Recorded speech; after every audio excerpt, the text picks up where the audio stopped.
Karlan Giev Hapis, a very happy Halloween to you from the Stoke Kai Ras.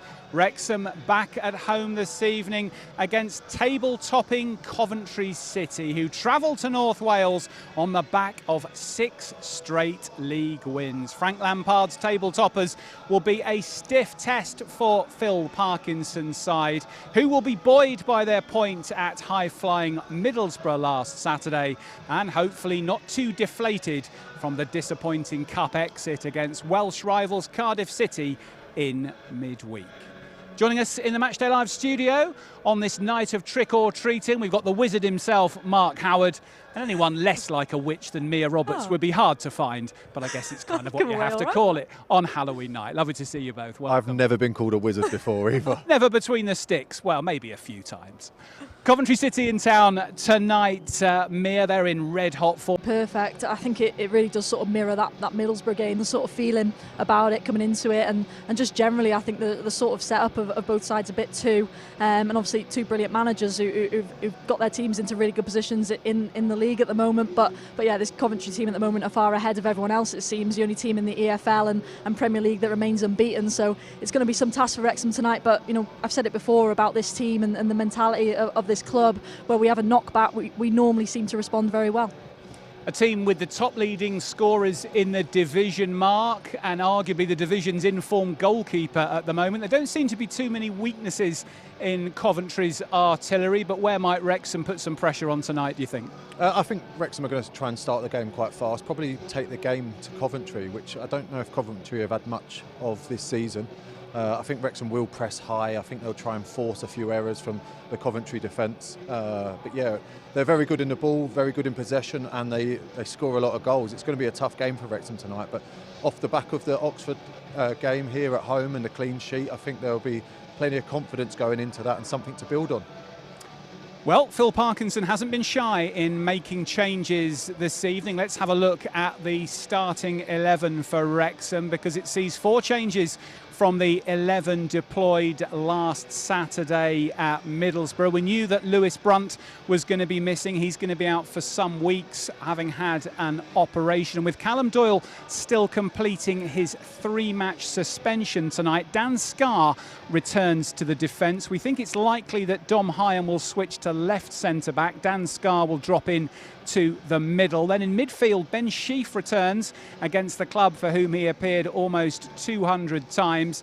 He comes in the centre of the park, dropping out George Dobson to the bench. First time this season Wrexham have started a championship side, a championship match rather, without Dobson. Matty James is retaining his place from Middlesbrough alongside him. Lewis O'Brien comes back in for George Thomason, and Libby Kakachi is prepared to Ryan Longman on the left-hand side. Once more, Windas and Moore, the preferred forward line for Phil Parkinson this evening. So 4 changes, Mia, from a very good performance last Saturday. One of those clearly was enforced. Are you surprised by Phil's alterations? Not really, to be honest. I think the Dobson one a little bit, but I think obviously he played 90 on Tuesday night, and that was a tough game. You know, he worked his socks off. I thought he was one of the ones maybe who could have come away from that game sort of with his head held maybe a bit higher than some of the other ones. But no, I think for the rest of the team it was pretty much expected. Great to see obviously Ben Sheaf come back against a side he knows very well. But I think tonight, massively important for me is those wing backs. I just think they're so important in this system for Wrexham. And I think if you look back at the games we've won so far this season, they've been really pivotal to that. So I think there's a big sort of omen on Kabore and Kakache to really get the job done tonight. Cometh the hour, Mark. Cometh Dan Scarr. We haven't seen him start too many games for Wrexham in league football since his arrival. He stepped in at the end of last season and did really well. But this is a stiff test for him tonight, coming in that central centre-back position against a very lively Coventry front two. Yeah, I think it's almost a perfect game for Dan, though. I think he's going to have to defend well. Obviously, 2 very informed strikers. Coventry are doing really well up front, but I think Dan coming in almost offers you that little bit of physicality as well.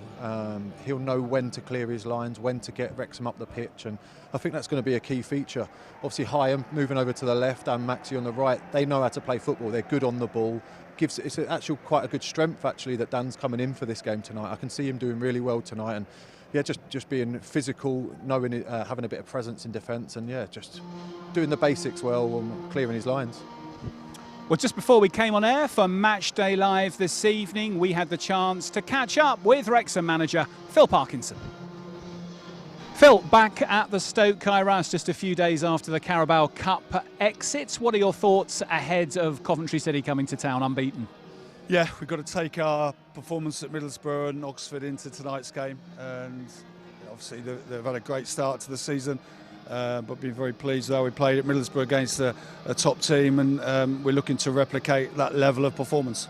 4 changes from you tonight. One of those, of course, enforced with Lewis Brunt's injury, but George Dobson drops to the bench for the first time this season in the league. George Thomason drops out, and Kakachi in for Ryan Longman. What was your thinking behind your changes? I mean, Dobbo and George have gone Wednesday, Saturday, Tuesday, and it's a big ask, and we've got to utilise the squad and put freshers in. And obviously Matty played 45 Tuesday.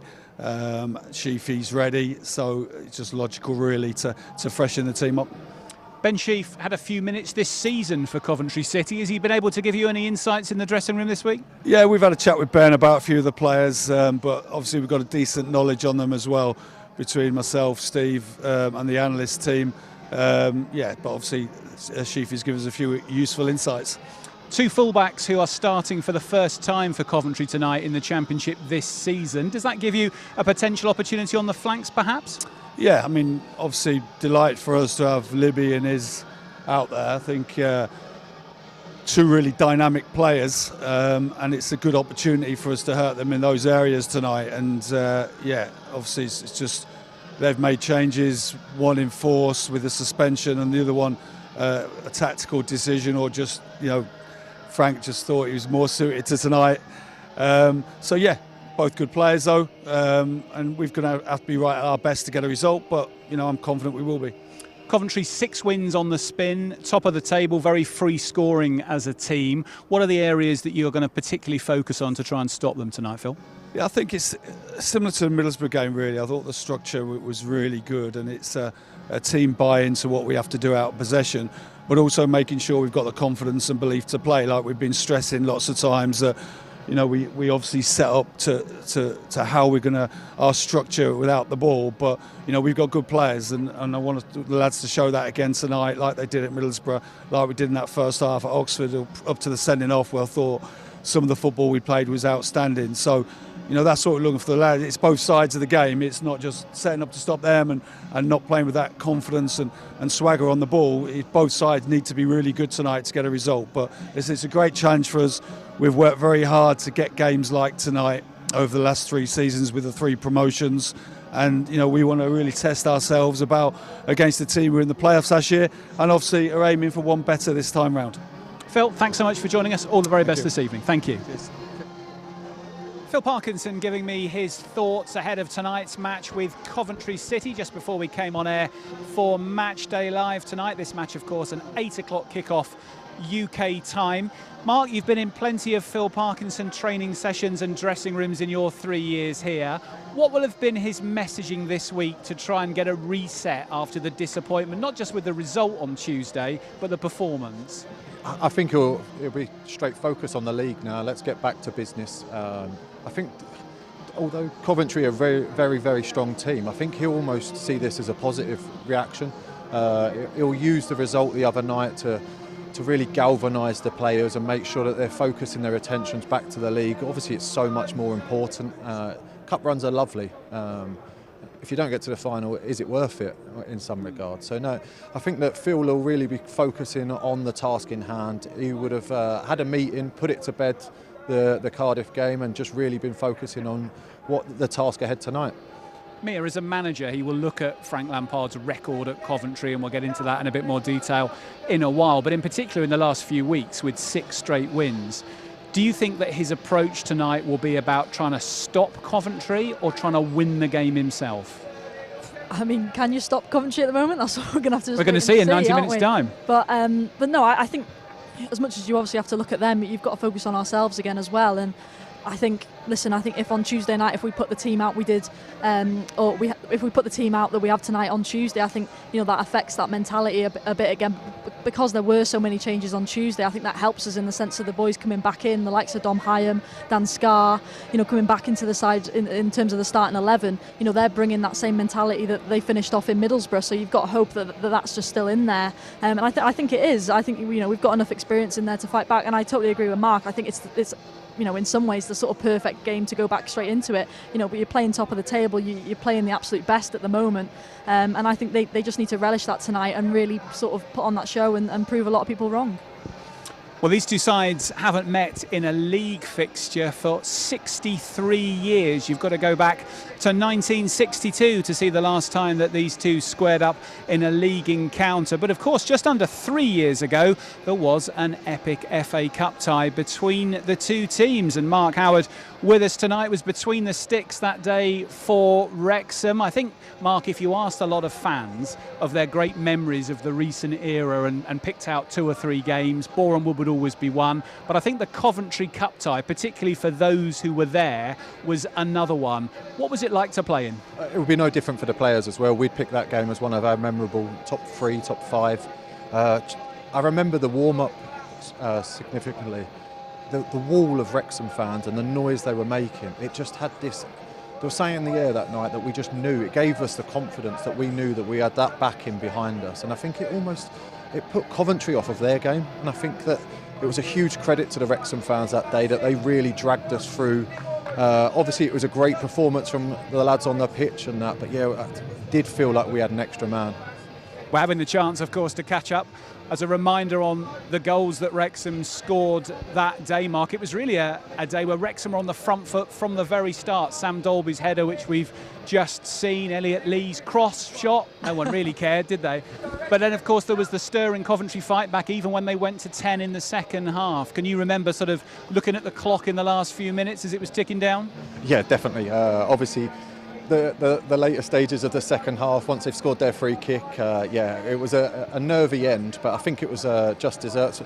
We deserved that result, and I think the performance tonight, I think Phil would have watched that game back and really taken a lot from it, the way that we took the game to Coventry, and I think that that will be his message tonight. He might have even showed them the game and gave them a sense of what the atmosphere that was that night. It's only Max Cleworth that's still in the team from that result. I think that would have buoyed him. I think he would have really enjoyed watching that back and used it to motivate the players tonight. Phil said in his interview with me before the match that these are the kind of games that Wrexham want to be involved with. The Middlesbrough aways, the Coventrys at home. It's a real statement of the progress of the club. I think if we look back to that match 3 years ago, obviously we were a League Two side then, Coventry were in the Championship, but it was one of those nights where I think people started to think, yes, we can compete at a much higher level than we've got. Obviously, it's a one-off cup tie, it's not a league campaign, but it was a builder of belief, wasn't it, on the journey? It was, absolutely. I think, it changed a lot of people's sort of mentality towards the sort of project, if you like, in terms of what Rob and Ryan were actually trying to do. I think, they talk about it a lot when they came in and said, we want to go to the Premier League, and, a number of people sort of laughing, but I think that was one of the earliest statements they sort of made in terms of showing, no, we're quite serious about this. We're building a really strong squad here, and we want to go sort of all the way. And yeah, I think that was certainly a sort of key point in the story so far. So listen, hopefully tonight we can replicate that, but we're just going to have to see what happens. Do you think, Mark, that there will be a sense from Max, as one of the players who took part that night, to bring into the dressing room this evening about belief, almost to say, well, we did it when we were 2 divisions below them. We might only be 15 places below them right now, but absolutely we can go and win this game. Yeah, 100%. And I think that's the Wrexham mentality. That's what we've always had. Phil's always put that in the team, is you've got to have that winning mentality. You've always got to strive to be better than what you are, to get to the league above. And I think that tonight's no different than that. It's a great test tonight. And it's one of them that, with the form that Wrexham are in, there's been a few too many draws, but I think tonight's one of them that you can really go and put your personality on the game. You can really take the game to them, and it should be an enjoyable experience. I really do hope that the Wrexham fans get behind the players tonight the way they did in that cup draw. Happy memories then for Wrexham from just under 3 years ago at the Ricoh Arena, triumphing 4-3 that night. A similar result this evening would, I'm sure, send everyone home happy on Halloween night. Well, if it's going to be 4-3 tonight, it's going to be a busy night for the two men in the goals. And we're going to have a look at the two keepers this evening as part of our head-to-head previewing this game, because we've got the chance to have a look close up at two of the division's brightest young keepers. Arthur Okonkwo, of course, for Wrexham, and Carl Rushworth for Coventry City, who's on loan at the Sky Blues this season from Brighton and Hove Albion. He's already attracted interest from Barcelona when he's been out on previous loan moves. Arthur Okonkwo, of course, back as Wrexham's number one at the moment. Danny Ward out injured, and Okonkwo firmly back established in that position. Mark, let's have your thoughts then, comparing the credentials of these two. No, two very good young goalkeepers that have played a lot of games in their career already, and I think that's a credit to them both. That they've gone out, they've got those loan moves and played the games. I think that's sometimes the battle with the younger goalkeepers, is that they're in a comfort zone at big clubs, Premier League clubs, and they don't want to go out just for the fear of unknown. But you look at both of them, you look at Carl and you look at Arthur, and they've gone out, they've gained a lot of experience, played a lot of games, and I think that's paying dividends for them both now. Both top goalkeepers. Carl's gone out, had a loan move at Swansea, did really, really well, and then had a bit of a setback last year. He didn't really play enough games last year at Hull, and I think he would have been very disappointed with that and probably reflected on that this year and picked a better loan move for him this year. But yeah, Brighton have got high hopes for him, and obviously he's been involved with the England setup for a long time now, and I know that they're hoping that he knocks on the door in years to come. I was chatting to a Brighton fan today, Mark, about Carl, and he said that a lot of Brighton fans are nervous that their number one, Bart Verbruggen, might leave in the summer, and the question then comes as to whether Brighton are prepared to trust Rushworth as their number one in the Premier League. Do you think that he will see this season as his big chance to prove at this level that he's worth the chance at the top level? 100%. With Coventry knocking on the door at the top of the league as well, Brighton will be looking at that. His clean sheet record this season's been outstanding, but for me it's the way that Carl Rushworth uses the ball. He's very good in possession. His passing, short and long range, is very good. So it's a key attribute that Brighton use now, is they play a lot through the goalkeeper. They rely on their goalkeeper to have a lot of the ball and get play moving. So I think Carl's probably right up there in their thoughts of like that's our next number one. 6 clean sheets for him this season, and he went 613 minutes without conceding. When you start to put a record like that together, as a keeper, do you then start saying, right, I now want to try and get to 10 clean sheets, 15 clean sheets, or is it just game by game that you look at it? It's game by game. I once kept 8 in a row for Sheffield United, 8 clean sheets in a row, and it was a cross that beat me. It's always an unlucky goal that goes in. It's one that you're almost expected to save, or a defender's mistake. But I think what they've really done here is they've built a solid foundation. They defend really well, they protect their goal, and as we've seen in the stats as well, they're really good in both 18-yard boxes, and that's crucial to get out of this league. Mia, you've had a chance to look at Arthur Okonkwo plenty of times last season and this. Where have you seen his development this season? I think kicking is something we've touched on a few times in games, me and Andy, on the co-coms, and I think this year you can see it's improved definitely, and it's something he's obviously been working on. I think it's still maybe something that he does need to just keep that focus on and keep working on, because you can obviously always get better. I think if you're going to look at it from a sort of basic overall point of view, as long as he's making those saves with his hands, then let's not really worry about the feet. But like Mark says, how well the Coventry man does it. In terms of, it's that step up, isn't it? I think that's the difference between goalkeepers at maybe this level, and then when you go to Premier League, especially if they're moving up higher into that sort of top 6, if you like, that big 6. I think that's the difference.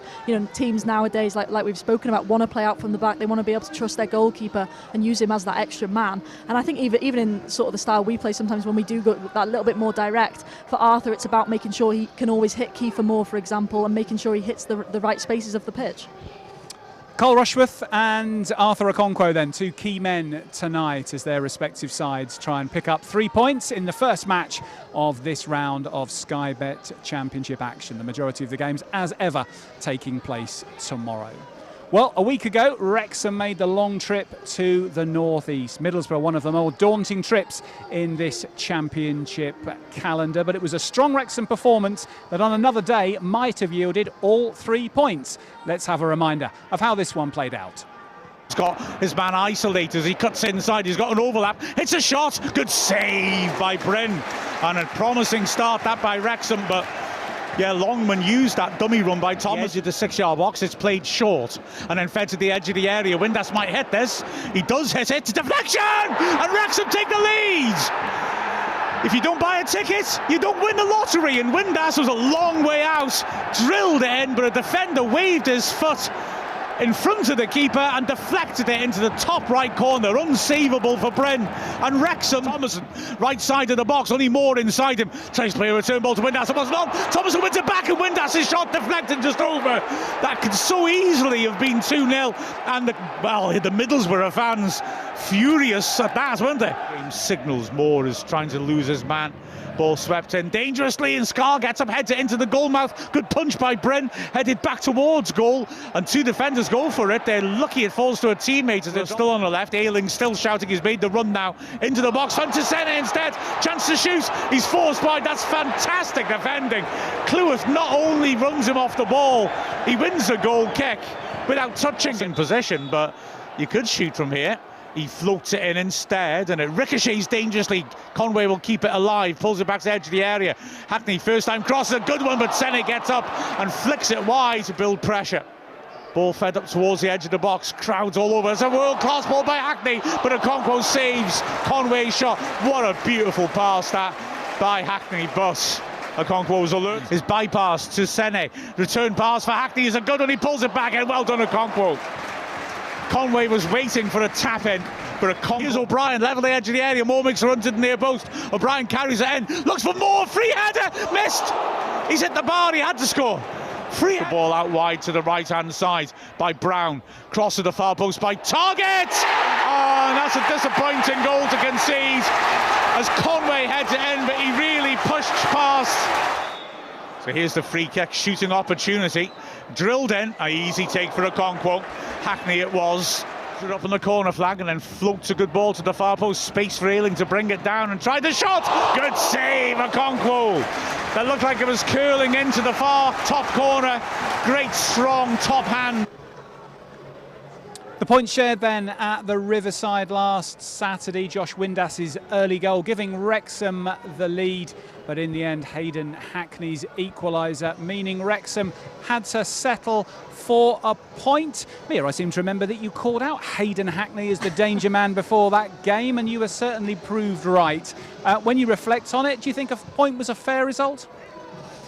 It's one of them, isn't it? I think when you look at that Kieffer Moore chance, you're sort of putting your head in your hands thinking we could have had all three.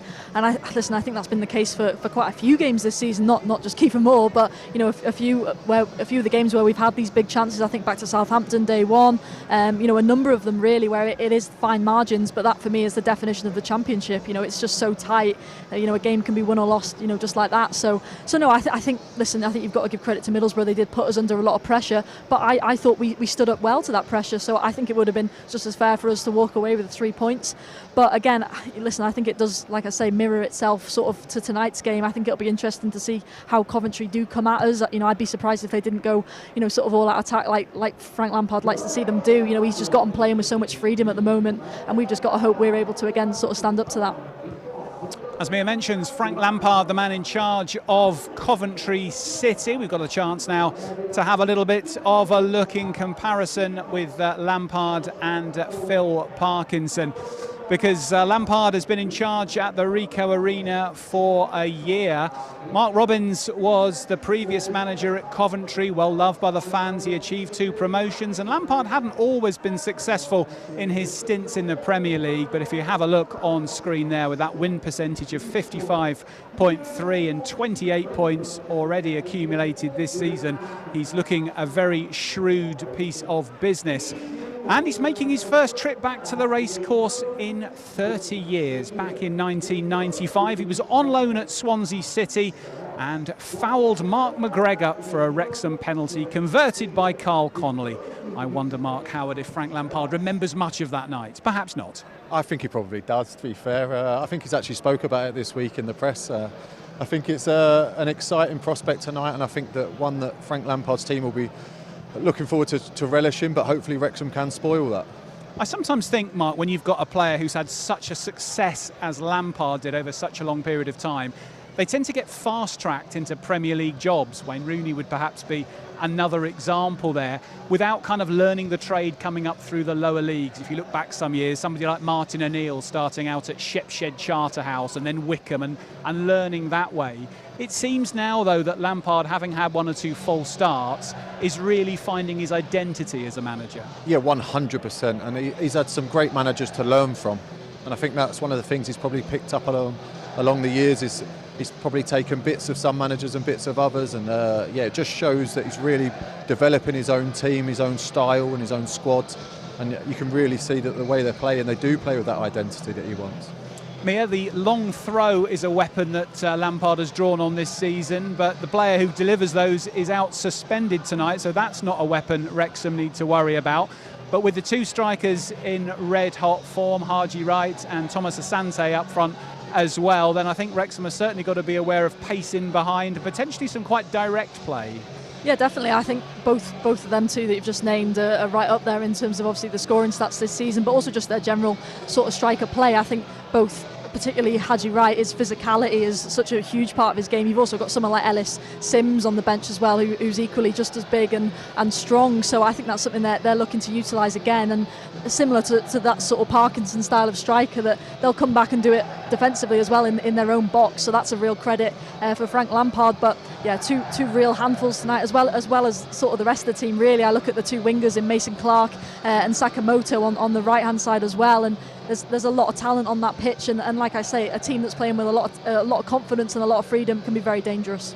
And on Haji Wright, Mark, leading scorer in the division, he can play up front, he can play wide. He's come into the side having got some good European experience, and he's obviously a US international. What will Dan Scarr in particular need to be aware of tonight in how he best handles him? Yeah, well, you look at the Coventry team, they get a lot of goals from crosses as well, so I think it's not just about defending one-on-one, it's about talking to your defenders, getting your full-backs to block the crosses initially. I think that will be the most important thing, is that Wrexham kill that threat, and then Dan will be looking to be physical, play tight, and not give anything away. And even if he is going to win a header, make sure that he doesn't give them an easy header. So even if he's underneath the ball, he'll look to knock right off his feet. But yeah, Coventry do commit a lot of players into the box. You see it, Thomas Asante, he does run in late as well. So there's that extra threat, and hopefully Dan will be relying on his midfielders to track those runners as well. Well, Dom Hyam will be one of the defenders who Wrexham will most look to tonight to try and nullify the threat of that very lively Coventry front line. And we've been catching up with Dom this week in the press conference. Dom, good to see you. Appreciate you weren't involved on Tuesday night, but how disappointing a night was that for the club? Yeah, very disappointing night. You know, it was a good opportunity for us to keep progressing through in that cup competition, but we've addressed it. You know, the standards wasn't great. You know, there was a better second half performance, but the first half was good enough for our standards. But the game around every corner, so you know we need to not dwell too much on it and focus on Friday night. And on the league, it's certainly been better of late. Only one defeat in 7, and that draw at Middlesbrough certainly must have given you a lot of belief that you can compete at this level. Yeah, the gaffer was quite big on it actually. You know, Middlesbrough are up there, and they've been a solid Championship team for many years, and they've got a lot of good players. So we came away from Middlesbrough with a lot of confidence, and you know we're playing top of the league tomorrow. So if we can take a similar performance into that, then I think we'll be all right. You touched on the manager there. What did he have to say to you? Was that after the Middlesbrough game? Yeah, straight in the dressing room after. You know, we obviously disappointing to drop points, and he's just saying how. It just shows how far the club have come. You know, that we come away disappointed from the Riverside to only get a draw. You know, so we're an ambitious group and we want to win and get points from every game as possible. But you know, we know the games are hard, and we'll take a point from there and move on. You were a part of what was a massive squad turnover in the summer. You've had a couple of months to settle in now. I mean, how have you found it first and foremost? Yeah, amazing. Yeah, really good group of lads. The fans have been really kind to me as well, and showing me a lot of support on social media as well. So really good, really exciting, and just getting into the games, and I haven't really had a minute to chill at the minute, but that's the way I like it, and it's just the nature of the Championship. So really excited. And on a personal level and collectively as well, what were your sort of aims for the season? Just to sort of carry on, touch wood, I've been quite consistent and well, with my availability at least, and just to carry on in that vein and keep playing as much football as I can. It's a short career and I want to squeeze every last drop out of it. So I was really excited to come here and hopefully I can play many games. And on Coventry, a team you know very well. Yeah, club I know very well. There's not too many players that are still there when I was there, but they're high flying. They're playing with a lot of confidence, but it's our job to make it difficult for them to come here and play their stuff. But we go into it confident, like I said on the back of the Middlesbrough result and performance. We're confident going into the game with our league form that we can get something out of it. And in the defensive side as well, you're going to have to be on your mettle tomorrow, given how free scoring they've been. I mean, how difficult has it been, or have you coped with the amount of changes at the back? Callum Doyle having the suspension, Lewis Brunt now with the injury as well. There's been a lot of chopping and changing, hasn't there? Yeah, it's the nature of it a bit. As a team in general, but especially as defenders, you want a bit of consistency with who you're playing with and formations and tactics, but it's just not always going to work like that. There's suspensions and injuries like we've got now, and we have to show that we're adaptable. So a long old season, we're going to need everyone, and that's why we've got a big squad. So I'm sure whoever steps in will do the job. Former Coventry City defender Dom Hyam giving his thoughts in the press conference this week. He starts for Wrexham tonight, moving across to the left of the three centre-backs deployed by Phil Parkinson, a man whose knowledge of the opposition will hopefully be of help to Wrexham as they try and stop Coventry and become the first team to beat them this season in the league. Well, this summer, of course, here at the Stoke Kairatch, the pitch was completely relaid with a state-of-the-art surface. That meant tearing up the grass, on which Wrexham had won 3 consecutive promotions. But the club ensured that there would still be the opportunity for supporters to have a unique souvenir of a unique period in Wrexham's history. Here's a little bit more about what is now available to buy.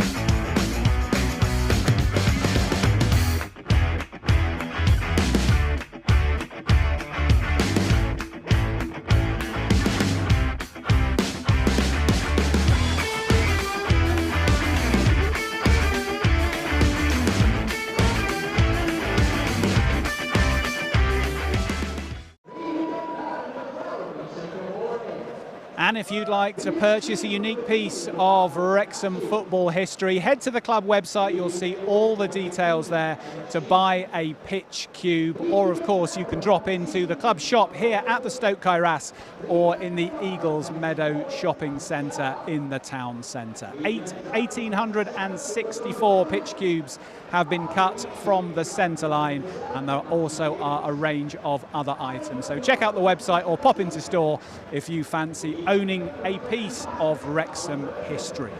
Talking of history, club historian Geraint Parry has joined us on Matchday Live. Fantastic to see you, Geraint. Thank you so much for coming on the show this evening. And in your hand, you have one of these pitch cubes to present to Mark Howard. So let me hand it to you to explain more. It is indeed. Thanks, Chris. Mark, as you know, one of the 10 players who have been back to back with the club.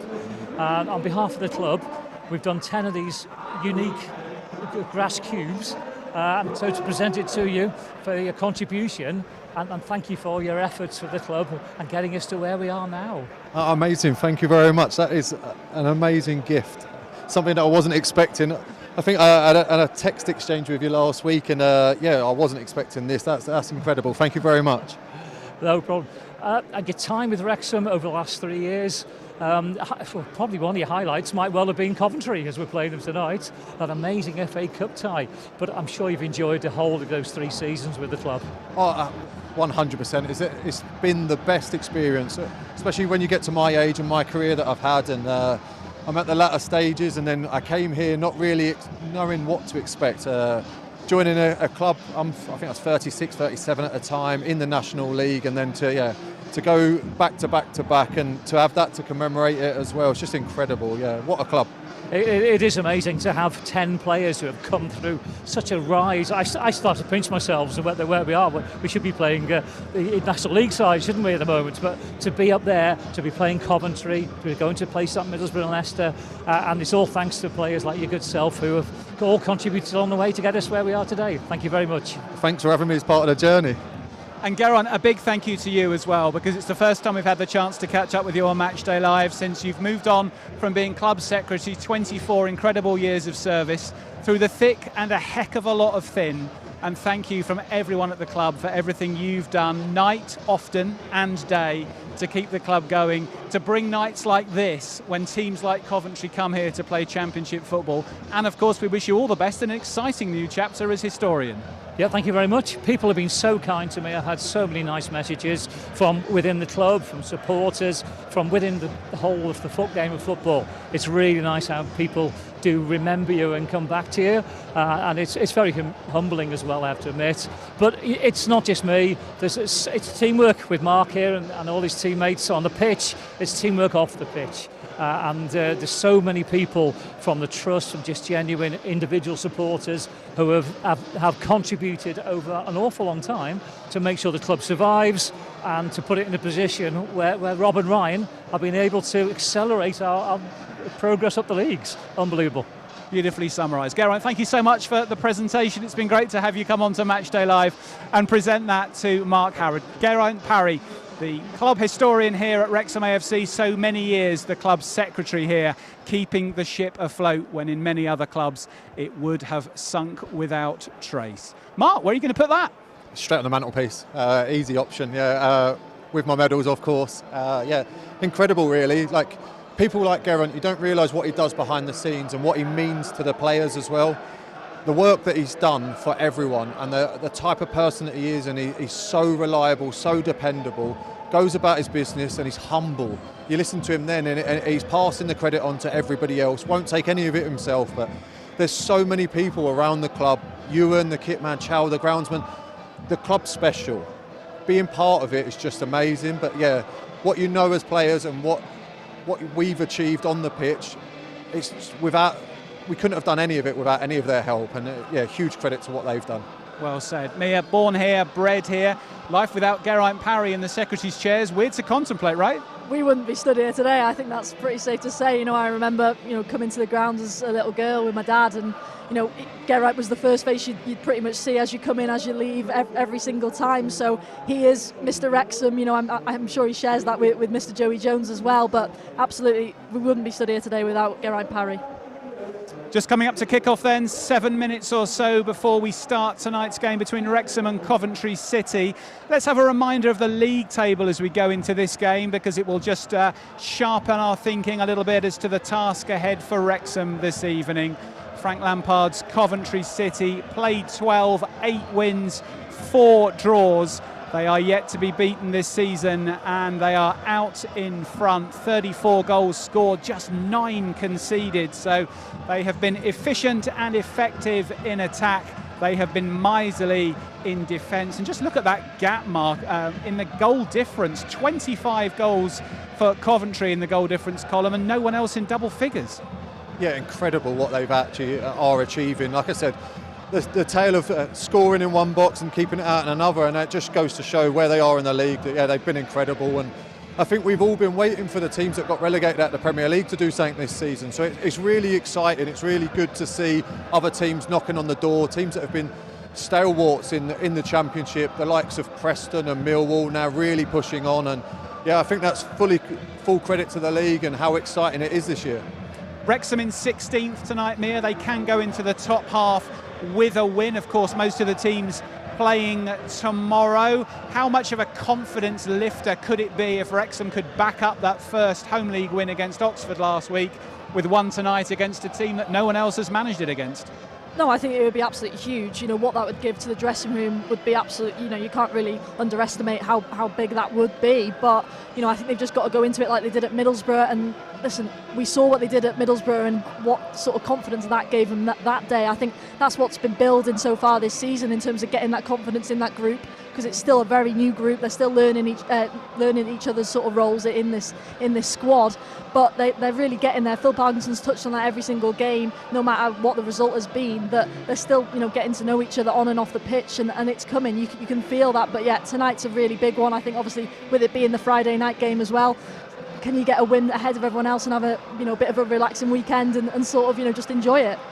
Mark Meir, thank you very much for now. The players are in the tunnel, ready for action tonight. Arthur Okonkwo there, looking as laid back as ever. Mark and Mia will be over on iFollow commentary this evening with Mark Griffiths. If you haven't yet sorted out your pass, then head to www.wrexhamafc.co.uk/live. The option tonight is for an audio pass only, but if you haven't yet got yourself sorted, please head over and do that. We'll be back here at half-time when former Wrexham player Dior Angus is our special guest. Dior, a striker who appeared for Wrexham in the first season under Phil Parkinson. He is going to join us at half-time. Mark and Mia will be back then. We hope you will be too. We look forward to seeing you. Same link on YouTube in about 50 minutes' time. Hopeful that Wrexham will have put in a really strong performance in the first half against unbeaten table toppers Coventry City. We'll see you then.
pedwerydd swyddog wedi dynodi fydd yna lleafsymo I munud ychwanegol. The fourth officials indicated there will be a minimum of 1 minute added time. That's 1 minute.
Wrexham 0, Coventry 1.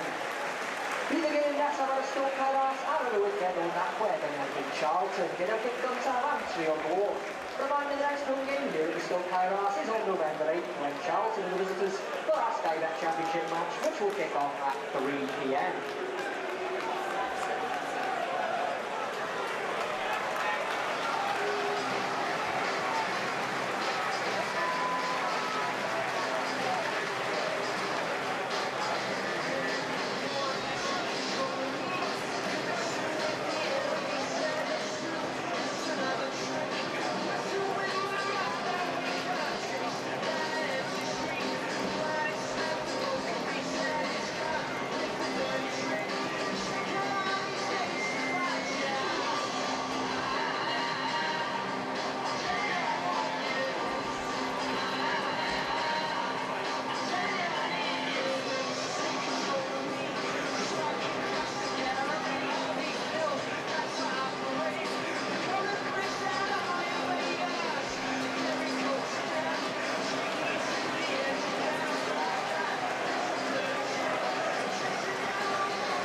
Half-time here at the Stoke Kairos. It's Wrexham 0, Coventry City 1. Ephron Mason-Clark in the 22nd minute.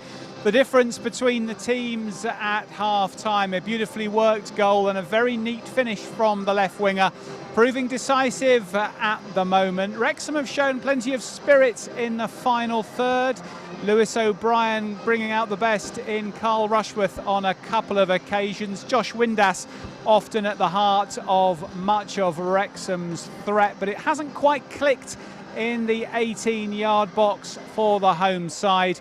Coventry, on the other hand, taking their golden opportunity and also coming close on other occasions. It has been end-to-end entertaining stuff. The Wrexham fans in good voice tonight and encouraged by their team's performance, perhaps feeling slightly disappointed that their efforts in the first half haven't yielded parity at the break.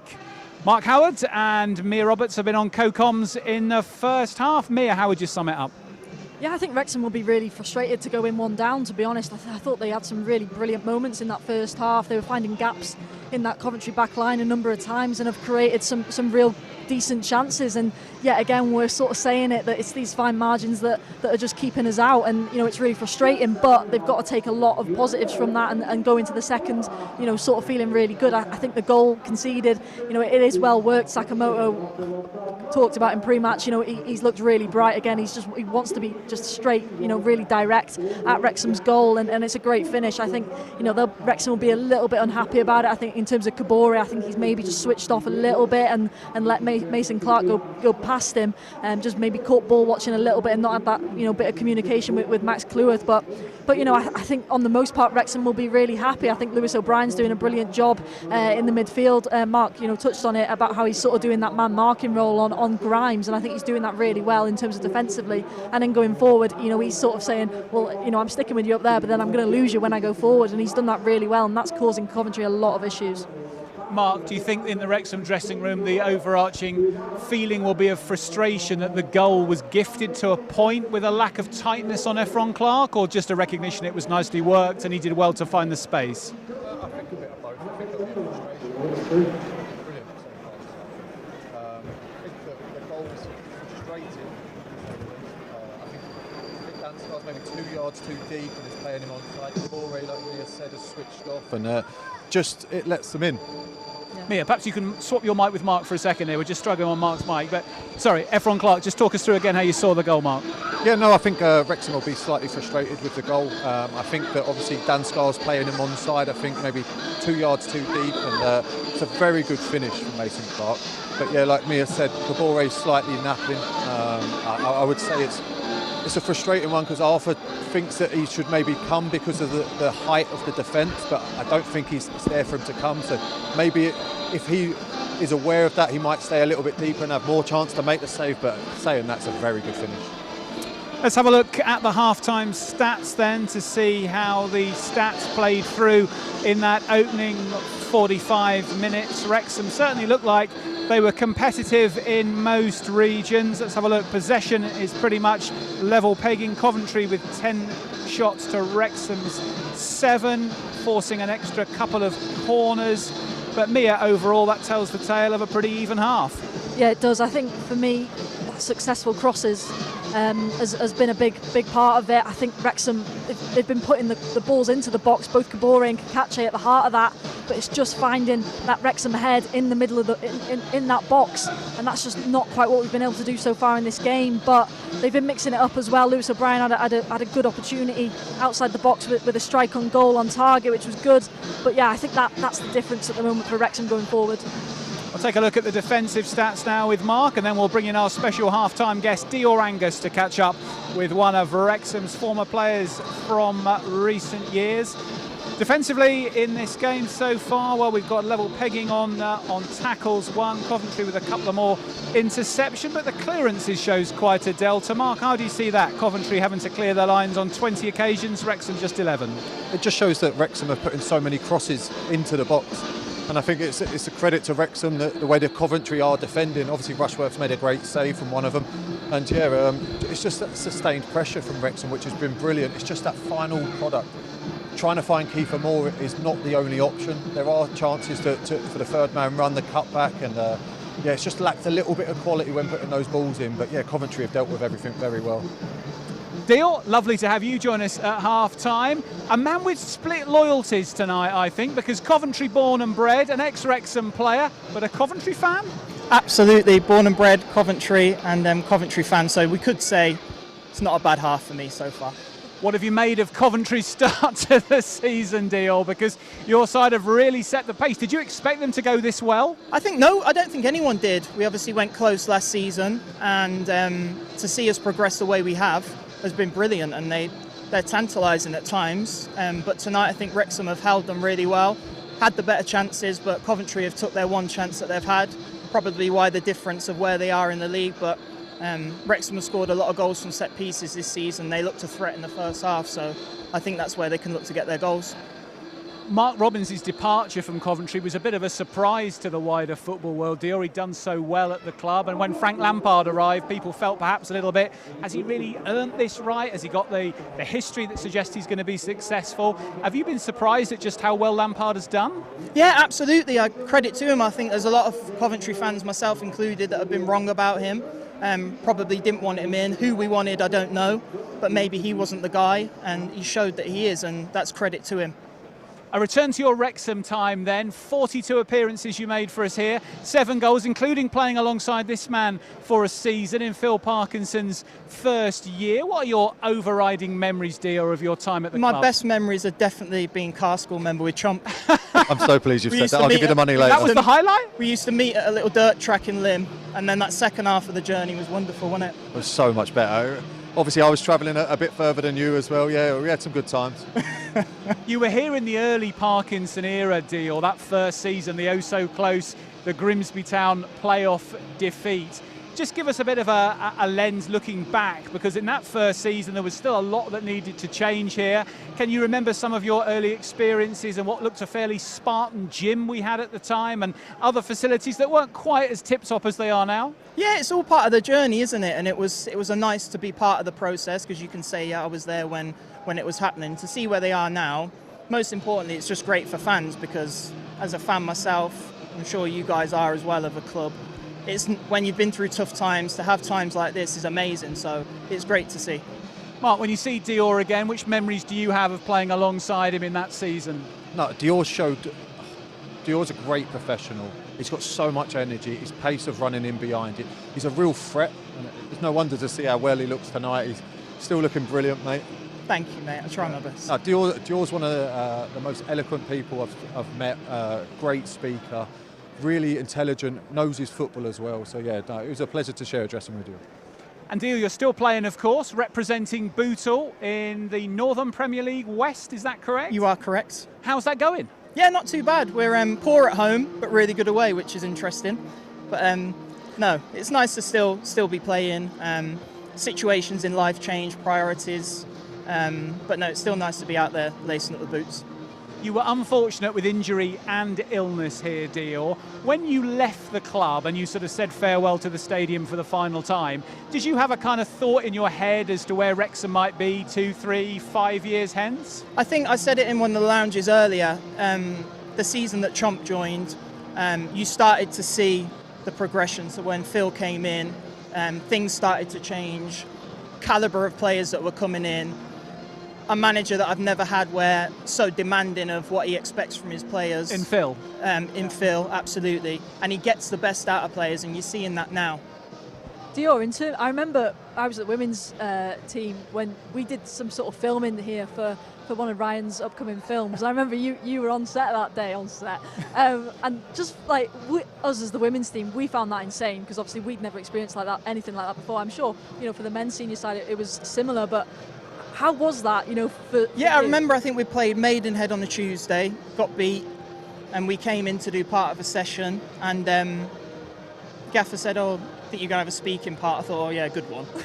And then Ryan came in, he said, yeah, you're going to have a speaking part, and I sort of made it my own. Didn't get my lines wrong, and he did, so he's the pro. It's not easy that either, by the way.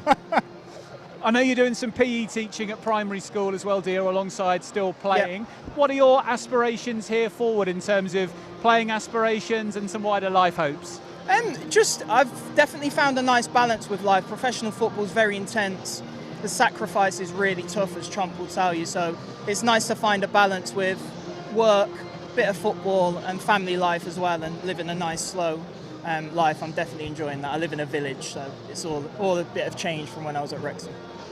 And winding forward to April or May, are you confident Coventry are going to be heading up to the Premier League? I really hope so. On the showing up until now, we'd have to say yes. But we all know that it never stays the same in football. Things are going to change. We're going to have a turbulent time, and it's how they react to the turbulent times. It's not when it's going well, it's when it's going tough, when you find out what a proper team's all about. Perfect. Well, Dior, thank you so much for joining us. Now I can see the players are coming back out behind us. We wish you all the best for the rest of the season with Bootle and with Coventry after tonight, of course. and we hope to see you again on Matchday Live. Thank you for having me. I'll be back. Thank you so much. Thank you. Dior Angus joining Mark Howard, Mia Roberts and myself, Chris Malaband, on Matchday Live at half-time this evening. The players are back out. We'll be back here on YouTube at full time to see if Wrexham can turn this one around. Half-time here, Wrexham 0, Coventry City 1. We'll be back in about 50 minutes' time. See you then.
Substitute for Coventry, leading the field, number 11, Haji Wright.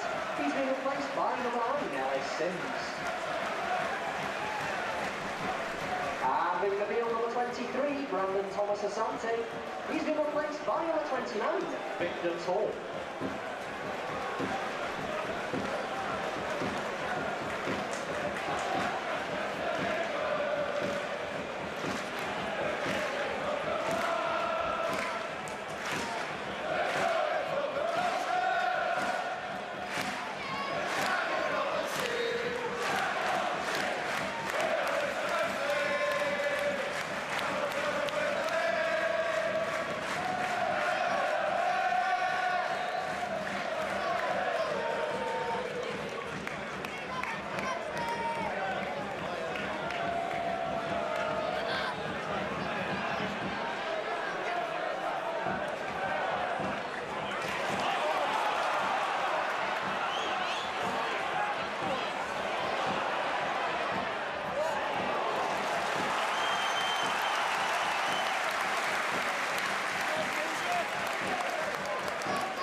replaces number 18, Benji. Leaving the field for Coventry, number 21, Jacob Bidwell. He's been replaced by number 3, Jacob Silver.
Street for Wrexham, leading the field, number 10, Josh Windas. He's given away by number 28, Simon Smith.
There will be a minimum of 5 minutes added time.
Unbeaten record? What unbeaten record? Final score at the Stoke Kairas. It's finished Wrexham 3, Coventry City 2. 12 teams prior to Wrexham this season had tried to stop the Coventry City juggernaut, but they didn't have the weapon that was Kieffer Moore. A hat-trick from Wrexham's talismanic centre-forward turned this match on its head. Wrexham, trailing by 1-0 at half-time, turned it all around in an imperious second-half performance. The Welsh striker completed the perfect hat-trick. One with his right foot, one with his head, and just to top it off, one with his left foot. All three created by Josh Windas, as Frank Lampard's side were left shell-shocked in North Wales. Waves of red pouring forward in the second half. The Sky Blues had no answers, and despite a late consolation effort from Sakamoto, Wrexham saw out 5 minutes of added time to bank a second home league win of the season and propel themselves into the top half of the table. Live It Up by Mental as Anything boomed out at full time. It's the song the Wrexham fans love to convert to the Kieffer Moore anthem. There was never a better night to play it, as he knocked in goal number 7, 8 and 9 of an increasingly prolific season. Goodness gracious, Mark Howard and Nia Roberts have been presiding over that one. Well, Mark, we talked beforehand about what an epic FA Cup tie these two sides had played out when you were in goal 3 years ago. That game was pretty much up there. It didn't fail to deliver, did it? We knew that there would be goals. We knew that it would be two very good attacking teams that do score goals. What a game of football that was. I think for the neutral tonight, are you not entertained? Mia, we said at half-time that Wrexham were prompting and probing and starting to ask questions around the 18-yard box. It was just the final piece of the jigsaw that was missing. In the second half, we saw that and some.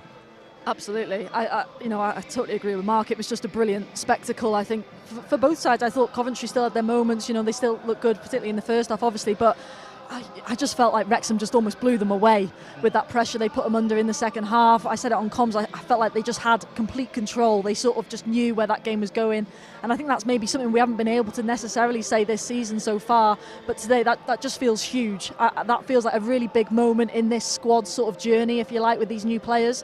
We've talked about the sort of relationship that these new players are having with the fans. What's been that sort of connection point? I think tonight that's it, certainly for probably Kieffer Moore being that sort of first choice striker. I mean, it's perfect, isn't it? The Cymru international gets 3 goals at home at the Stoke Kairas. You couldn't write it to be any better against a team that are top of the league as well and were unbeaten. Mark, in the second half, it felt that the Wrexham equaliser was coming. That little spell after half-time, Coventry weren't really able to offer much of a threat. They were having less possession, less territory.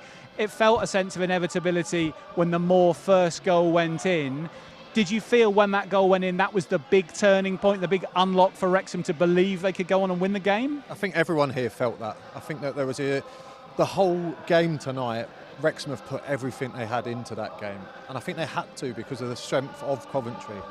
Yeah, you could really feel the momentum building. The fans really were behind the team tonight. I think that since the Oxford game, since the sending off almost, there's been a real backing of this team, and I think they showed a lot of character against Oxford, down to 10 men, and I think that's come out tonight in tonight's performance. And I think it's a big building process. It's not just one game, it's a whole season that we're going to judge this team on and what Phil Parkinson does with this squad. So I think that it's just an incredible game of football. I'm thoroughly entertained. Just on that point about the fans, Mark, I mean, I felt in the first half, even when Wrexham were trailing, the noise was there, the belief was there. You could feel there was the support from the stands for the way the team were playing and the fact that Windas was getting into pockets and O'Brien was surging forward. I think there was a sense in the crowd almost that this is a really good performance that's brewing. It just didn't have the end product, and clearly in the second half that followed. Yeah, 100%. And I think that's been the problem with Wrexham this season. They haven't done it over 90 minutes. Yeah. So the first half, we was all a little bit sceptical if Wrexham can keep that pressure on. But yeah, the way that they really took the game into Coventry, and it really started to question Coventry's defence and put them under more pressure, make them make mistakes. But yeah, to see Kabore breaking down the line with pace was a real threat. I don't think they really managed to cope with him tonight. O'Brien picked up some great space in the pockets, showed incredible energy. The runs that he was making in behind the two strikers, just incredible. Matty James mopped everything up. And to be fair, I've got to commend the three defenders tonight. I think they went about their business really well. You've got a team in Coventry that have scored the most goals in the league, and I know they've scored 2 tonight, but through no fault of the defence, giving everything they had. Arthur's not really had to make a save that I can note, and I think that just goes to show the amount of effort that everyone on that pitch has put in tonight.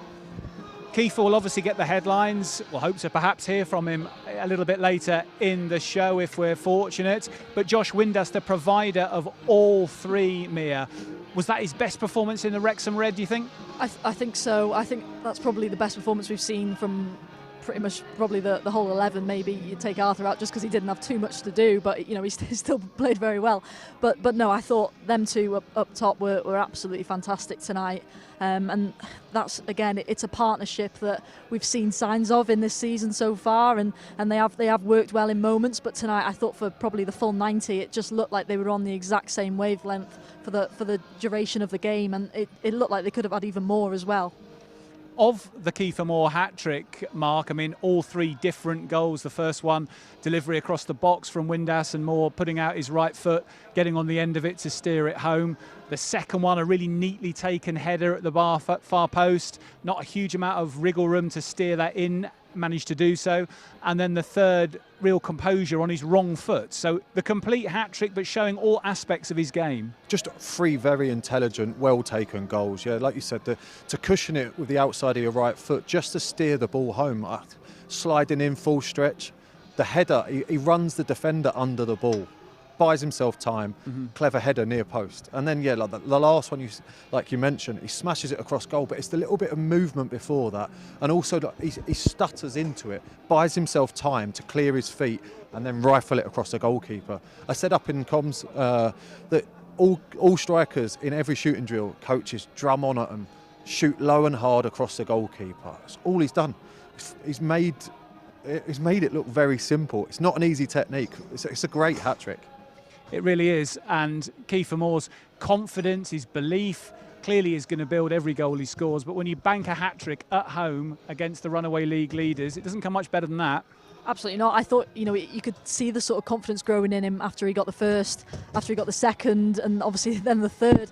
He had chances to make it 4. I think he had a strike from long distance, which maybe on another day, if he hasn't got one in his account, he doesn't take on that strike, and that's the difference. And I think I spoke about it, pre-match about Coventry, saying how at the moment they're a team that are just full of confidence because they're in such good form, and that makes players, take on things normally they wouldn't. It makes them play maybe in a different way, do more unexpected things, and that only brings success. And hopefully now, certainly Kieffer and a number of those boys can take that into the next few games.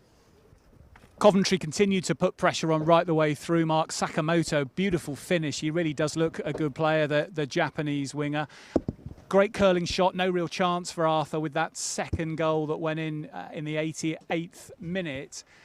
It did, though, give for a nasty little period for Wrexham to see out. But to your point earlier, Dan Scarr and co at the back saw it out really comfortably in the end. Yeah, again, I think the 2 fullbacks worked really well. O'Brien tracked it back. Matty James did a great job protecting them. But yeah, the 3 centre-halves, I thought, really worked together well, showed physicality. And as I mentioned about Dan Scarr before, it was almost a perfect game for him tonight to show his physicality, his aerial strength. He got really tight to right, and then when Sims came on, did exactly the same. So yeah, no, a great game, a great performance from just everyone involved tonight. The second half dynamic, Mia, was so one way for so much of it. In the first half, it had been like 2 boxers trading punches, and Coventry had managed to put Wrexham on the floor once. We hadn't quite managed to get that far. But in the second half, do you think Frank Lampard will look at that performance from Coventry and say we just weren't at it? Or was it that just Wrexham had that extra sharpness? Where do you think the dynamic changed?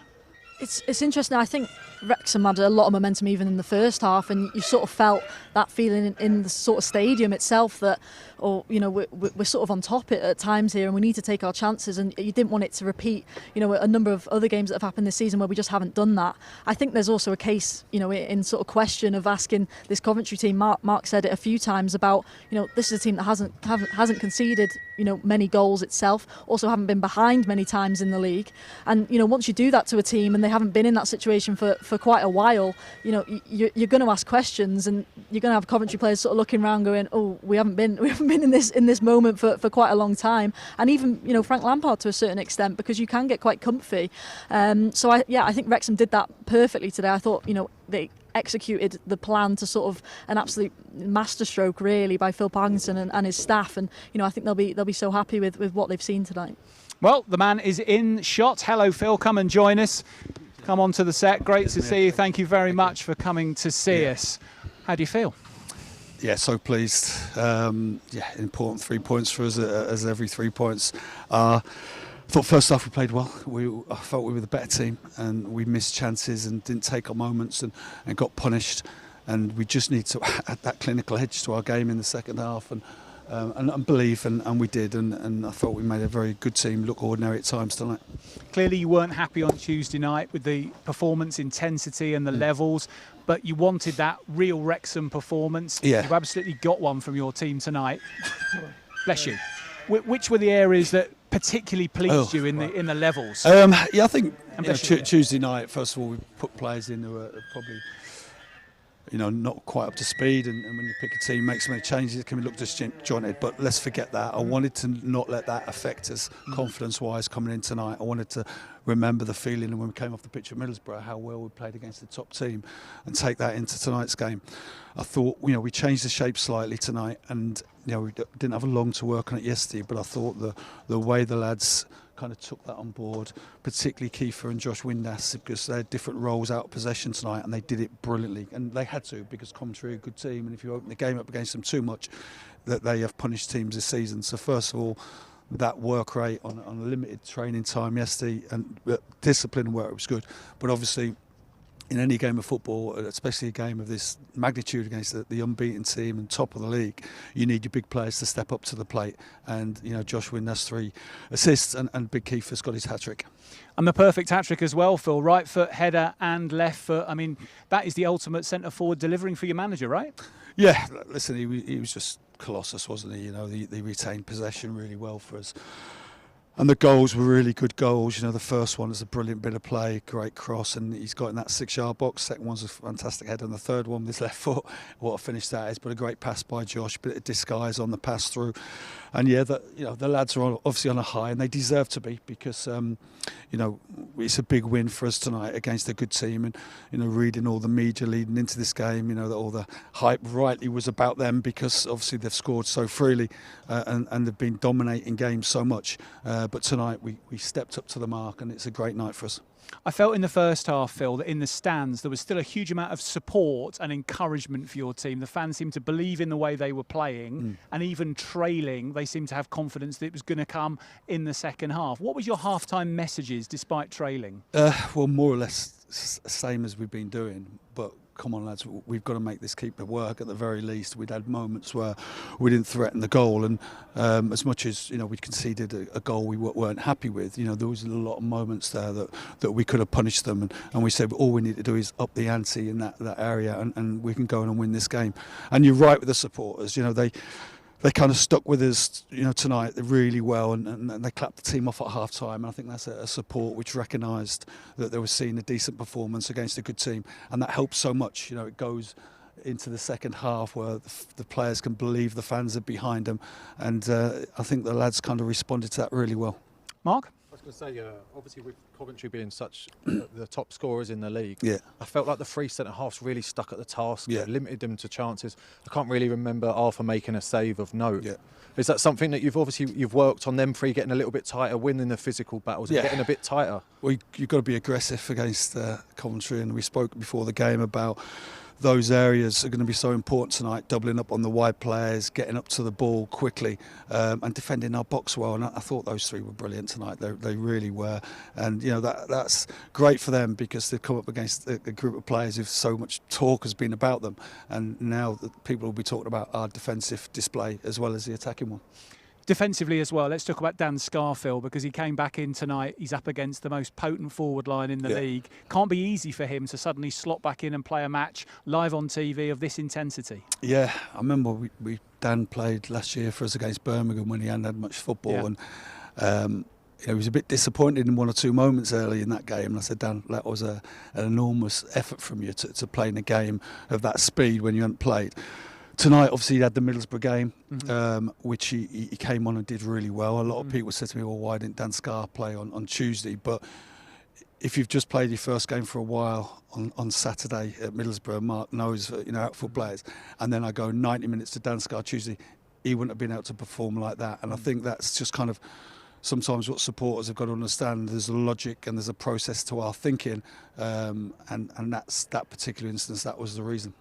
I was going to say, Gaffer, obviously we always enjoyed cup games. Yeah. They were almost a deflection away from the league. Yeah. But with you resting so many players on Tuesday night, geared towards that, it's not surprised the performance that you did get. Yeah. You look at players like O'Brien tonight. He defended as an 8, but attacked as a 10. Yeah. That third man run that we're so used to seeing. Yeah. Do you think that just saving the legs on Tuesday has really shown tonight? Without doubt. Listen, the problem with the Cardiff game, Mark, it fell a bad time for us in terms of the Wednesday, Saturday, Friday game, and we as a staff, as always sit down. Mark used to be involved in the chats with us about how we're going to approach it. But we said, what's the best chance of beating the top of the league on Friday? And we've got to get as much freshness in the team as possible. And that was, if we went with players again and then again tonight, you wouldn't have got that energy you saw tonight. It's just, you see managers do it all the time at all levels, and we've got to get the decisions right now. Kind of, it looks like a good call, even though we've got out the cup. We know, our supporters were so disappointed that we lost to Cardiff. But my answer to that is, I would rather be in a division above Cardiff and lose to them in the cup. And that's kind of the bragging rights are still with us in my concern. It feels a little bit, Phil, like the season's breaking down into phases a bit. First few weeks you were feeling your way a bit, the defence was a bit porous, then that got tightened and there was a bit of a run of draws, and now you're in a position where back-to-back home wins, gone up to Middlesbrough, could have almost been 3 from 3. Do you feel this is now the kind of acceleration of this squad to start to get to the standards they can achieve? Well, they've reached those standards in the last few games, definitely, and Norwich away, there's been some really good performances sprinkled in there. But listen, early in the season, like you say, we were too easy to play through, so we had to change that round. And then we had that period where we were harder to play through, but didn't feel we were great enough at the top end. So kind of our stats had gone down. So we said, can we readjust things again slightly to get both sides? Because the ideal football game is when you defend well and you look like a threat on going forward. And I felt we got that right tonight.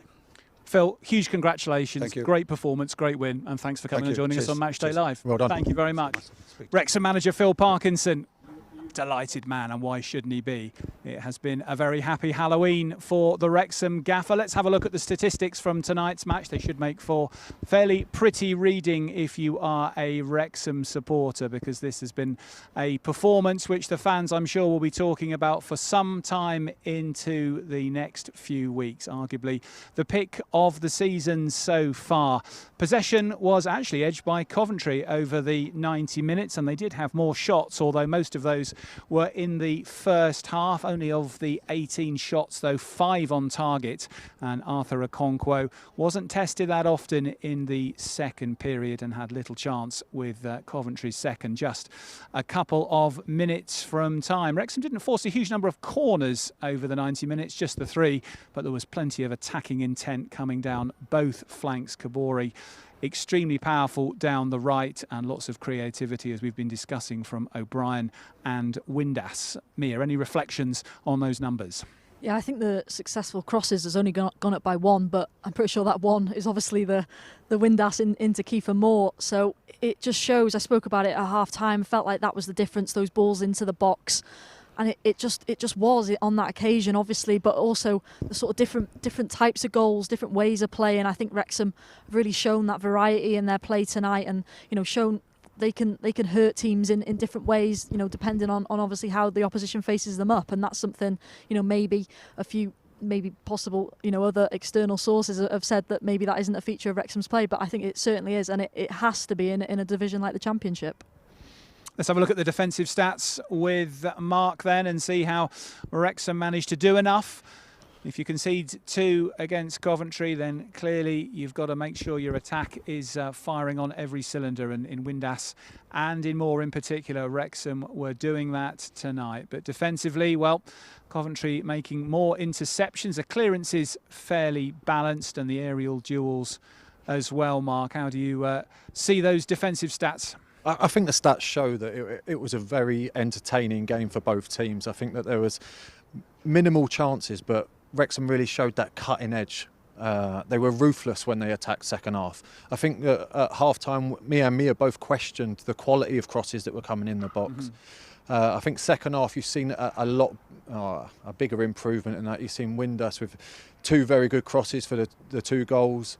I think Cacaccio in the second half improved immensely, but I think he could still get his head up and almost pick out a cross. But yeah, I just see that the game was just an entertaining game. Both teams defended well in periods, but Wrexham just had that little cutting edge. I think as well, sorry Chris, just in terms of going back to the crosses, I think, we were sort of criticising to say, are they putting it into the right area? But it's also the type of cross. Do they even need to actually put the cross in itself? I know it sounds quite simplistic, but, I think there was a few occasions in that second half where either Cacaccio has it out wide or Kabore on the other side, and they've actually gone back and sort of restarted play and opened it up and moved it to the other side, and I think that really hurt Coventry as well, because it got to a point really where Coventry, I think, were just expecting that ball to go straight into Kieffer Moore. Phil talked to us, Mark, when he joined us just now about the different roles he wanted Moore and Windas to take. Just explain that a little bit to us, because I think a lot of people would say, well, Moore, Windas, that's the usual front two. What was Phil saying they were being asked to do differently? Just break that down for us a bit. I think he asked them to work a little bit harder, to put a higher press on, to really put the Coventry players under a bit more pressure. But then also when in possession, I think you've seen both of them come under the ball more, which meant Kieffer then was, when he was flicking it, like as I mentioned, O'Brien's third man run was brilliant, and it was really pulling Coventry's defence all over the place. And I think that's what he's probably asked for. He's asked them to work harder in the final third, go and put a higher press on. But when Wrexham are defending, to almost come a bit deeper than usual, come under the ball, and then release players in behind. And Windas getting wide to get crosses in, when you've got a number 10 who's asked to roam a little bit, will that have been something Phil has said to him to try and get wide to create, or is that just his own instinct? That's a bit of both. You've seen players like Elliot Lee in the past do a very similar role, ghosting in and out of the spaces, in the gaps, going and finding the ball wherever they deem possible. And I think that Josh Windas is clever enough and has all the ability to do that. So it's giving him that bit of freedom to say, right, you go and do it, you go and see the game as you see it, but also we need you to play within this structure to help the team. I think as well, just on Windas, sort of his movement, I remember at Stoke, he's desperate to get on the ball. He wants to start things, he wants to get things going. He's such a creative player. But I remember at Stoke, we were desperate to get forward, but he was having to drop into that back line. He was playing next to Max Cleworth at one point just because he wanted to get on the ball. And I think tonight what he's done really well is when he's wanted to get on it and maybe he's not getting it in those central positions, he has gone out wide rather than just drop deeper. The midfield selections tonight, Mia, were interesting. George Dobson hadn't been left out of a starting lineup in the Championship until tonight. George Thomason had really excelled against Oxford here in the previous league game, but yet neither of them got the shirt. Clearly the result shows Phil got the calls right. Why did you think he made the changes that he did? I think it's managing someone like George Dobson's fitness. I think he's not someone who picks up a lot of injuries or anything like that. He's got quite a good injury record, but you've still got to manage it. When he's played in a high intensity game on Tuesday against Cardiff, and it was that and got a lot of miles on the clock up to that point from this season. Absolutely, yeah. He's like you say, he's played in every game up to this point, and I think that sort of double pivot of Sheaf and Matty James just really suited this game as well. I think Matty James has been exceptional over the last couple of games. He's really come into his own. in many ways, when I think maybe a few people had written him off with Ben Sheaf coming through the door, and sort of thought, they're maybe a similar type of player. You can only play one in that centre of the park, but the two of them worked really well together tonight. Can I also just mention on that point, is the three of them, the amount of championship experience they have between them. When you're playing against a team like Coventry that have experience in midfield as well, but also know-how, guile, I think that the three of them just snuffed out danger. They were very good in possession. Sheaf's passing range is excellent. I think he really does set a bar and get the team ticking. But then you've got Matty James that just does his work, goes about it quietly, so underrated for the job that he does. And O'Brien's work rate was just incredible tonight. So I think you partner them three as a trio together. I think you're only ever going to get good results and good positive outcomes out of them. I just think the level of experience tonight really did show. The other thing I thought was interesting, Mark, is in the 84th minute, when Windas was withdrawn, Sam Smith was sent on by Phil Parkinson at 3-1 up. Now, a lot of managers at that stage would go, Connor Cody, put an extra centre back in, maybe James McLean or George Thomason hadn't come on at that stage, but at 3-1 up, he put another centre forward on. What do you think the thinking was there? Work rate. Sam Smith tirelessly works, and just to keep that pressure on.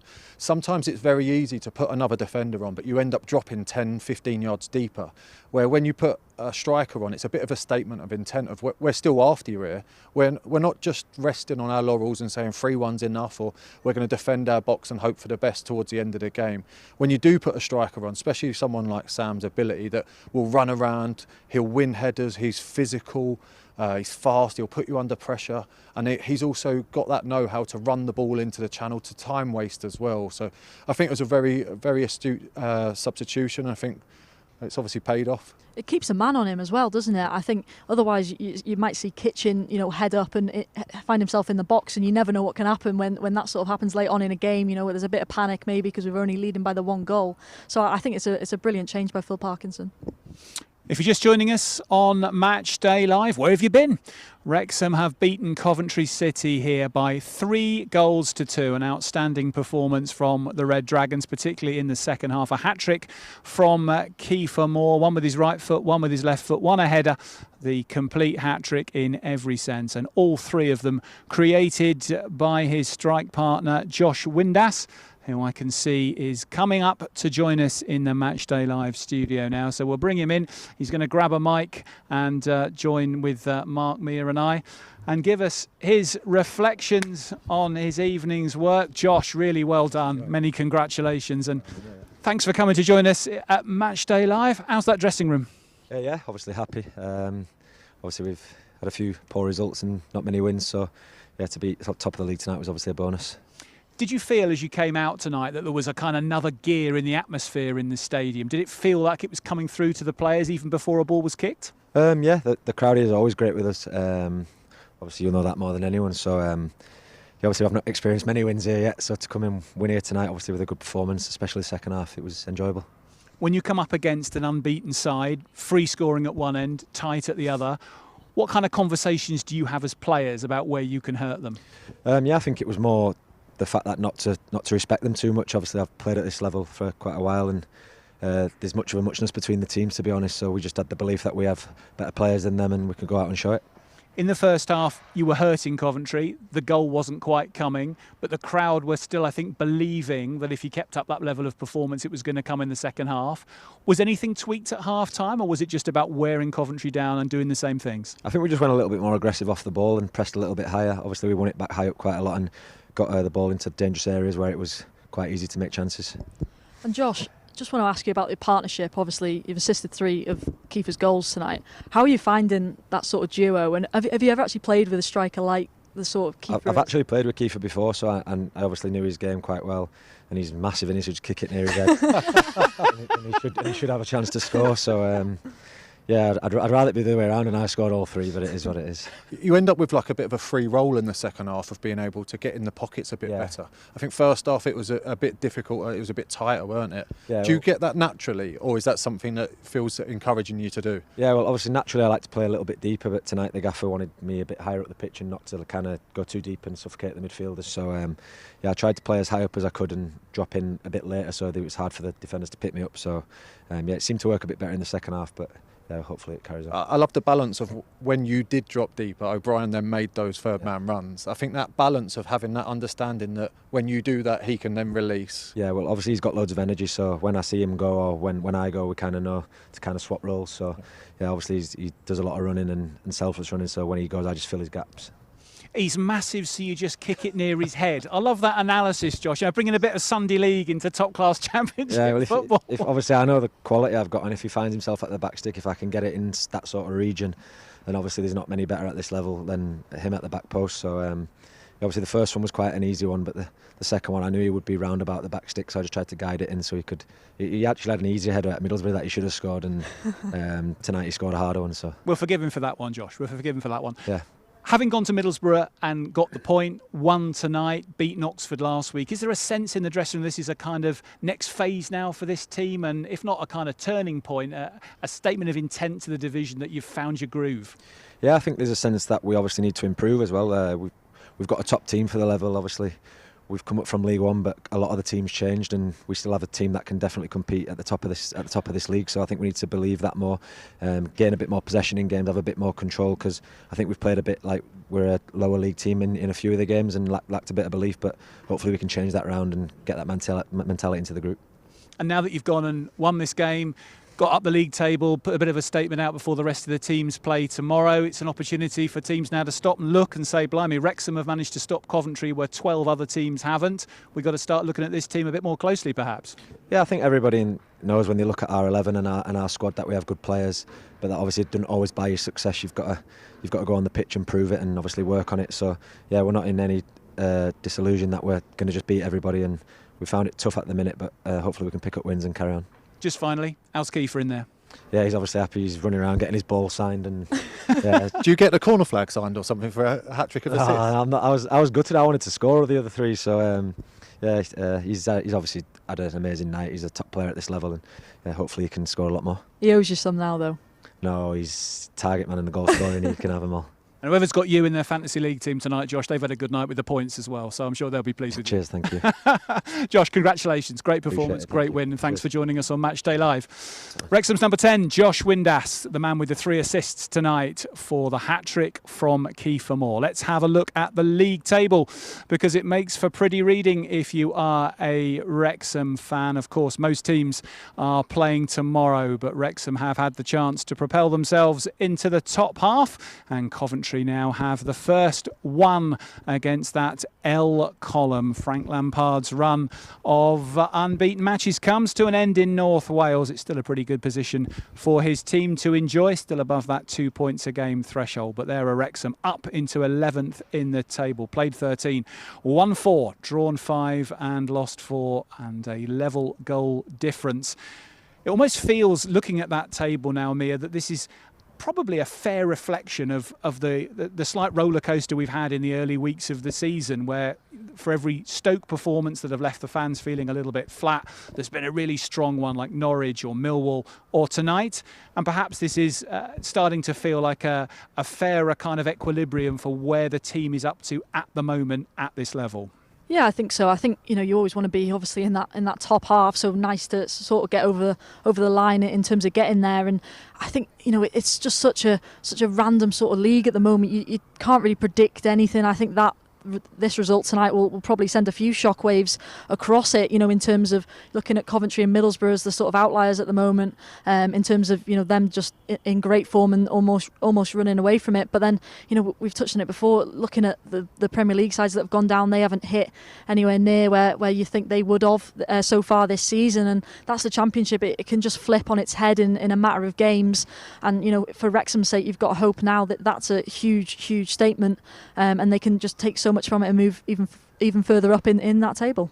Still early in the season, Mark, of course. We're not a third of the way through the games yet, but 2 points off the playoff places, 8 points off the relegation places. Just a couple of weeks ago, that was a pretty balanced position. It's now starting to feel like the momentum is going in a positive direction. I guess the fans leaving tonight thinking, well, we've drawn at Middlesbrough, we've beaten Coventry. Suddenly eyes will go up and aspirations and expectations might go up. Yeah, 100%. And then also you look at the last 2 wins at home. I think that's really something to build on now, is making the racecourse a fortress again. I think you've seen 2 total different types of performances in that. You've seen a dogged one against Oxford where you had to hang at it with 10 men, and then you've seen a really exciting game of football tonight. And I think that using both of those as momentum to say, look, we can do both sides of the game, and then start piecing it together, trying to improve the away form, I think it's huge. And doesn't the league table make much better reading than the last couple of weeks? It certainly does. And Portsmouth next up for Wrexham, who have struggled for momentum in the early weeks of the season. Fratton Park, often a difficult place to go, particularly in midweek. But that is Wrexham's next post, next Wednesday night, the long trip, one of the longest of the season down to the south coast. And then we're back here at the Stoke Kairas next Saturday for the visit of Charlton Athletic, who came up, of course, with us last season from League One. And I'm sure the Wrexham fans won't forget Nathan Jones's comments from a few months ago. But Charlton certainly making a spirited start to their campaign in the Championship. We're just about to be joined on Matchday Live by this evening's hat-trick hero, Welsh international centre forward Kieffer Moore, whose 3 goals in the second half turned this match around after Wrexham trailed by 1-0 at half-time. And here he comes now with the biggest smile in Wrexham, and rightly so. Kieffer Moore, thank you so much for joining us on Matchday Live. You've had worse nights. Oh yeah, of course, yeah, I've definitely had worse nights. No, delighted, obviously. Of course, this perfect hat-trick, that doesn't happen a lot. So, have you ever done it before? A perfect, I'm not sure. I think this is my fourth hat-trick, the first one for You'd a while. remember if you've done it before. Yeah, I feel like I would, yeah. But no, obviously, delighted for the win because we needed that. And yeah, I feel like the crowd was immense tonight, and I think they really helped us keep going and going and going. When Coventry arrived tonight, Kieffer, with the record they've got, the players they've got, from a personal perspective, what did you want to try and contribute to the game? Just everything I know I can. I think it's no secret I really wanted to come here for multiple reasons. The style of play being one, because I really think it suits the way I can implement my game. And yeah, I think that, I did that tenfold today. Of course, Josh, amazing player, and he's played some amazing balls, and we've got that understanding where I know when he gets the ball, I know he knows my runs, I know what he wants to do. So I think everything just clicked today, and yeah, of course it was a nice night. Have you worked together specifically as a pair in training and had discussions about trying to read each other's movement? Because looking at his creation for your 3 goals, it was almost like he had some sort of telepathic instinct of where you were going to be. Yeah, of course we always, every time we train, we're always in a 2. So yeah, we do a lot of stuff together, and like I said, we've played together before, so we know each other's game very well. You can just say no, and you make really good runs, and he looks for you. Yeah, that was it. I just make the movement. He just puts it there. No, it's no. Of course, it's always nice when you have that connection with a player where you know where he wants to put it, he knows where I want to go, and like I said, it just clicked. 3 total different finishes. Mm-hmm. Can you be happy with one? Yeah, I think. Do you know that I think the first one. I like the first one. I like the first one. Pushing it with the outside. Yeah, because it was a tough. It bounced just before me, so I think I had to. It's one of them that could go horribly wrong. And then the third one's a typical striker's drill, and I've said this on comms, but yeah. Keep it low and hard, go across the goalkeeper every time. That's routine. That is routine, and I think I haven't had a chance like that in ages. I keep making them little runs, and I always say to the lads, like, as soon as you're running that back line, just look for the little slips, and because I'll always make that little run, and like I said, I keep going on that little connection. Today it was just everything almost just fell to me. And all I had to do was just think of, all the reps we do in training, everything, and just muscle memory, and just, finish. And just finally, Kieffer, when you completed your hat-trick, I saw you look up to the heavens and blow some kisses. Was that for someone in particular? Yeah, so over the last couple of years, I've lost my granddad and my uncle. So, yeah, I would say that's for them.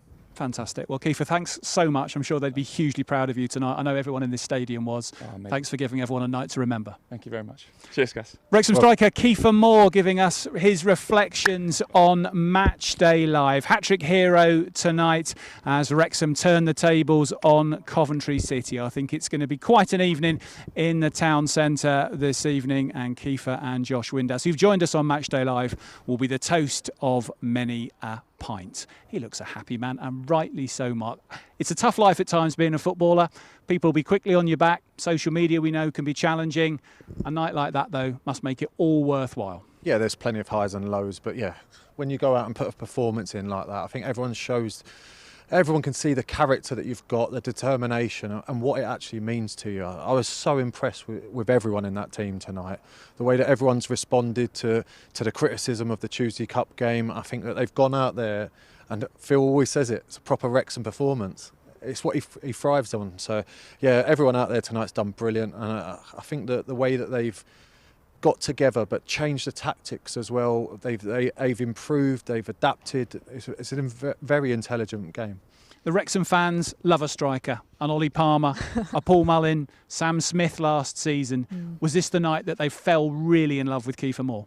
I think so. I think you can sort of tell that when you hear, his name being sung at the end. I think I spotted him doing the sort of Paul Mullin-esque fist pumps at the end. It's things like that people maybe look at and just sort of dismiss, but it's so important. That's been such a huge part of that player-fan relationship over the past few years, and that's something, obviously, Chomp, you've done so well. A number of the players who've come through the door, we know that recruitment has been there in terms of getting not just brilliant players, but brilliant people as well, and that resonates with the fans, and that's something that's so important. And I think, it's a massive one tonight that I think is going to start. It also takes time for the fans to start learning a new song for a new player. 100%. But like this sort of thing does bring the fans and the players closer together. So like we were saying about Paul Mullin, Ollie Palmer, Stephen Fletcher, they've got their songs. So even that tonight, I think, goes to show like the fans singing that right till the end of the game about Kieffer. It's brilliant. I think that's the sort of rapport that we're used to. You've got to earn your songs, though, as well. Yeah, you have. And he's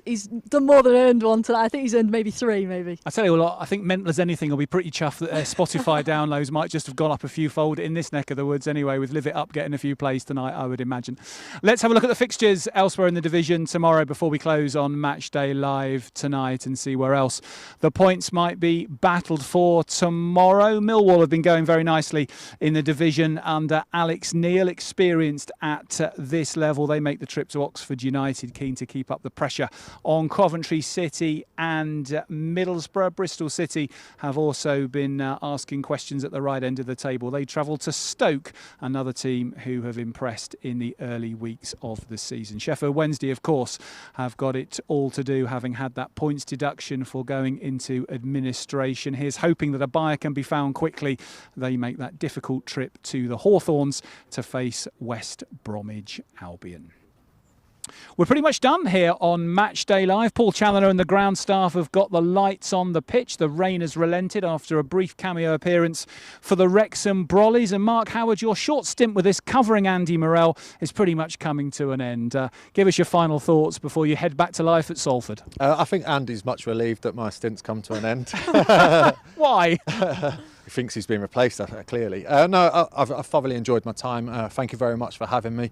And I love being back. It's a club that is so endeared in my heart now, and any opportunity I do get to come back, it's amazing. I love this place. We've loved having you back. Well. Thank you so much. Well, exactly, yeah. So, your win percentage is incredibly good, isn't it? 2 Carabao. Well, the Carabao win over Reading with your previous appearance, the Oxford win, this win tonight. Pretty much a lucky charm. And I went to Preston away as a fan, by the way. Yes, and well, exactly, another win bank there. So we better have you back for that reason alone. But we'd love to have you back for your punditry, Mark, when your commitments allow later in the season. Thank you very much. Mia, thank you as ever this evening. You're heading to Portsmouth next week? Will be, on the Wednesday. That's the serious trip, isn't nice it? Hefty away day, goodness me, that is going to be one heck of a late trip back. That's when I bow out. Yeah, timing. Notice it, people. Notice it. Well, we wish you a safe trip to Fratton Park, and of course we'll see you next Saturday for Charlton when Andy Morrell, back from his safari, no doubt with a nice tan and tales of wildebeest and zebras and lions and Table Mountain and all the rest of it, will all follow.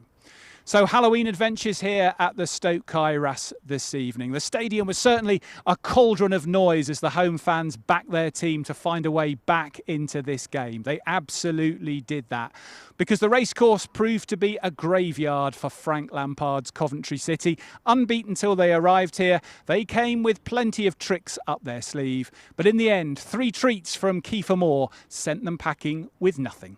Thanks for joining us all this evening on Matchday Live. Diolch yn wylio. We'll see you next Saturday. Bye for now.